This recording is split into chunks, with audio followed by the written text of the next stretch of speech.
know shit. I don't know. I don't know shit. Call it. Go ask Preacher Man. I don't know shit. He says he knows. Yeah, I don't know shit. Go ask Mr. Politician. I don't know shit. He says he knows. But me? Yeah, I don't know shit.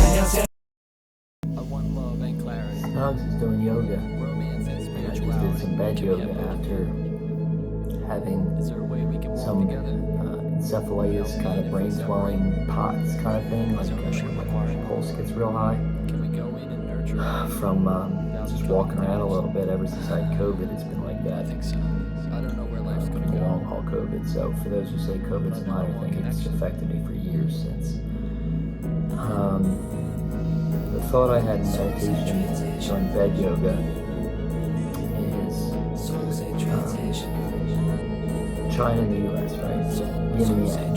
Instead of being China versus the U.S. World War III, let's be China and the U.S. together, yin and yang, solve the world's problems. And we got to accept they're going to become bigger and powerful like they are, and they got to accept that we know what the fuck we're doing too, and work it out, you know, and they'll have tough conversations, and it won't be easy, but the yin yang of it, of their culture versus ours, respect each other. Theirs comes from elders down, you know, community-based iteration, numbers.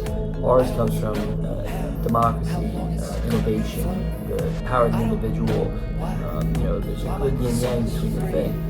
So take the pros and cons of both and solve climate change so we can all exist. Otherwise, there ain't no point in being a superpower and the whole world's dead. I think if we go to the trilogy, we speed the process up and cause our own extinction. If we learn from it and don't make the trilogy, the whole world survives and we get better. We'll always still fuck up shit, but we can't go to World War III. We've got to come together to mobilize at the same level as World War III, but to solve climate change, planting trees, weatherizing coastal communities, levees, putting houses on poles, concrete standards, all these types of things, like to really prepare, because like it's not a bunch of change. Watch. Say it's a joke, say it ain't real, say you're overblowing it, I like my cheap gas. Well, you don't, all the water's up to here, and more tsunamis and forest fires, and there's smoke from the thing, and there's not enough water, and there's resource wars over food and water, then you can say, oh, you know you were right. Sorry, but it don't do us no damn good, man. Let's fix it before it gets to that. And the one thing I would say I like about China's philosophy is yin yang, the opposite of Americans. They are very community-based, taking care of health. And so they got a lot of people, they overly controlled and iterated, and that's the power of autonomy and top-down leadership, and you know, people had to listen, and so there was, you know, they were fine, but the virus didn't spread as much, not as many people died. You know, we did a better job of managing it from the health side. We did a better job of managing it from the economic side or some other things, but a million of us died. Like a million are not here, and that's not good. And my lungs still hurt, and there's a lot of people with long-haul COVID who really feel the effects of it. And what I would say to them about what they got to learn from us is, you know why authoritarianism isn't as good as democracy? Well, okay, you're like, rise of China, America's in decline because we see the effects of their political system. You know it was hacked by Russia and by design, in a lot of ways, to make us look silly and look at democracy and how messy it is, and it doesn't get anything done. And you're all correct on that. The two-party system needs to be evolved and changed and helped.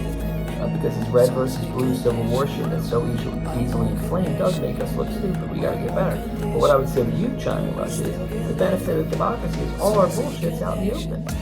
We don't hide it behind authoritarian walls. We don't, you know, whack a bunch of people, throw them off buildings, say you can't talk about it, can't put it in the paper. All our bullshit's out there. We talk about our bullshit. We point at each other, go, you fucking up there, and you fucking up there. So we all talk about it in public, and we get to a better answer. You know, you evolve like therapy, like group therapy. You gotta do U.S. group therapy to heal our better system of democracy, free, open expression. I couldn't do my career in any of those other countries. And I would say to those other countries, you gotta be a little more democratic. You gotta let the people involved. You can't be just cracking down being a cheat. You can't do that shit. You gotta have rule of law and like rights and stuff. It's a better the better way. But I also respect you guys got your different ways, and let's figure it out. But we're both gonna be here, and we can't go to World War III. And even if we hate each other the whole time, we need to go fix the planet. We gotta go fix the planet. Love you all. I don't know shit. Right now 76, thinking. I don't know shit.